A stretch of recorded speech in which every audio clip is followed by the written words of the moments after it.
Welcome back to another chess game analysis video. So last week I again played a game in the Swiss League, a classical game. We are 6 players on the team who play against 6 other players. And I was playing on the first board against a 1950 ELO opponent. So let's see what happened here. I again opened with d4. As always, going for the London system, d5, bishop f4. Especially against stronger opponents, I think you can normally play very calculated risk and not go overboard and still have a decent game. He played c5, interesting, the best approach here. He chooses a very good opening variation for him, and he afterwards also told me that he was familiar with the London system. So if we c takes d, c takes d, e takes d, we have knight c6, knight f3 standard development on both sides, bishop f5, bishop d3, bishop takes d3, queen takes d3. So now I go for this variation where I actually exchange the bishops, which I was happy with. I exchanged one pair of bishops early on. E6, we have knight from b to d2, bishop d6. Now he tries to exchange one of the bishops. And you can take here, but I chose to go back to g3, just not allowing him to go with the queen to d6 early on, because I think he would have had a little bit more active game. So I just ask him if he wants to exchange. I just take with the h-pawn, have an open rook file, and I think this is alright. So with knight f6 development, c3 stabilizing the center, it's always a good move in the London system. We have castles, and now interesting, he goes for this rook b8, which I didn't really see coming. He wants to play b5, and he attacks with the minority here against my 3 here. So a good plan is, I think you can learn a lot from how he handles the pawns on the queen side here with this very nice minority attack. So I play knight e5 going into the center.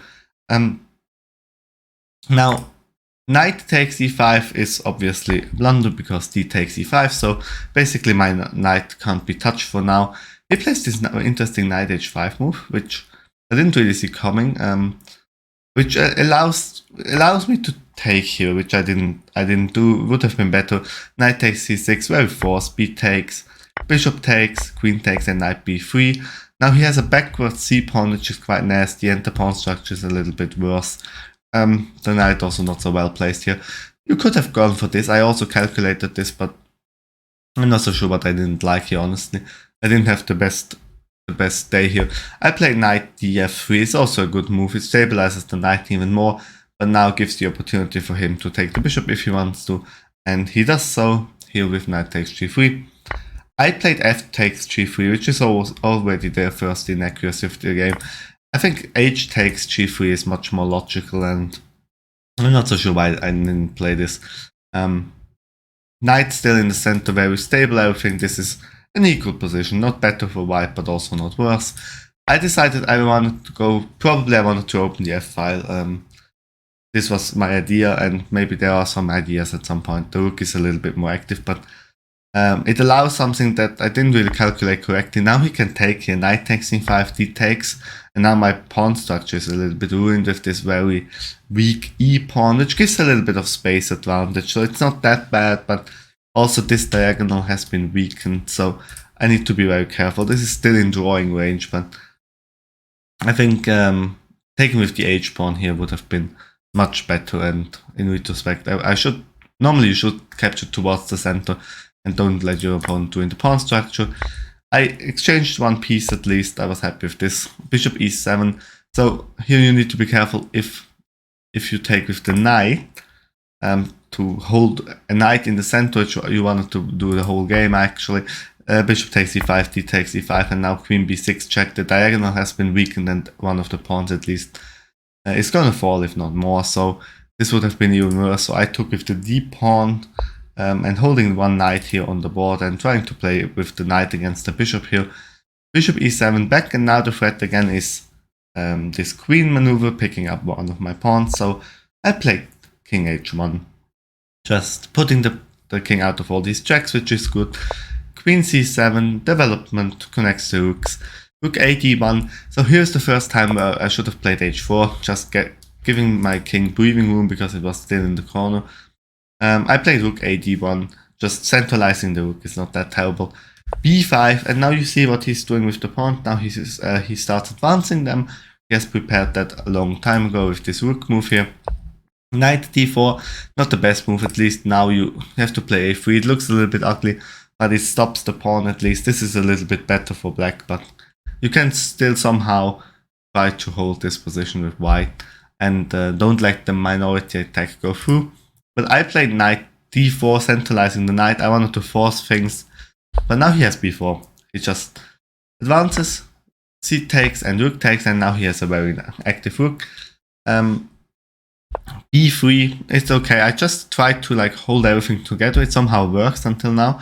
Rook c1 would have been much more active. Queen b6 attacking the knight, knight c6 forking the rook and the bishop, and you can trade off even more material. So I don't know what I didn't like about this. Like, I even calculated this, but I somehow think that I thought the knight is gonna fall at some point with going here, and I didn't see this maneuver, just forking and trading off one piece. I played b3, which is alright. But now the rook just moves back, knight f3 back. Again, rook fe1, now the knight can just be the pawn can just be a defender, and the knight is now free to move. By the way, why can't you take the pawn now? It was a little bit of a trap here after this knight d4 move.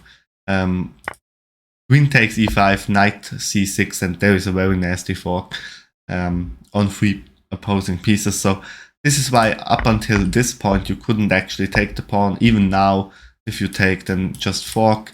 So he goes back, and now I have to retreat as well at some point, defending the pawn. Rook c6, knight d4 back, attacking the rook, rook c3. And this was probably the last moment of the game where I could have played queen e2 and just tried to crawl back and try to hold the position, which is still kind of equal. I think the engine says it is an advantage for black, but it's probably not decisive. I tried to force the matters with this nasty fork here. If the queen moves away, then the rook is hanging. So basically, he was forced to take the rook. Rook takes d3 to take the queen. But I take his queen. I somehow thought I simplify into an endgame which I can hold to a draw basically. But now he exchanges the rook. Rook takes d1. Rook takes d1. Rook c8. Knight b5. And still I was wondering and calculated, and I was like, okay, maybe this is a draw, and I can exchange even more material and go into a pawn endgame. Rook c2, but I think we can learn a lot from how he handles this position. Very nice endgame technique from him. He activates the rook, first rule, attacks this pawn, so I basically have to move it forward. I was thinking maybe this constellation here gives me some counterplay. Knight and 2 pawns against just a pawn. Maybe I can do something, but bishop c5. Now he restricts my king, activates the bishop, very nicely played. And now h4, it's probably too late. We're going to see that one tempo is going to decide this game. And h4, I could have played that a long time ago when I still was trying to figure out what tactic or what strategy I want to go for. Here is probably a best attempt, but it's already probably too late. King f8. Now he brings the king closer. Typical endgame strategy. You try to activate your king. Knight d4. Centralizing the knight, I thought maybe I can go in here, or the rook is also attacked, and I tried bishop takes d4, rook takes d4. I thought, okay, I'm gonna at least I traded off the bishop, and now I have these 2 pawns against 1 pawn, and I felt kind of confident, probably not to win this, but I thought this was probably a good idea, and this should be possible to hold a draw. The engine disagrees, it's already lost, -4. He plays a5, and my opponent now finds the perfect way to actually convert this into a win, even though I'm still not down material. a5, a very nice move now, trying to hold my pawns on the king side and block them. And I was like, okay, why can't I just push through here? b4.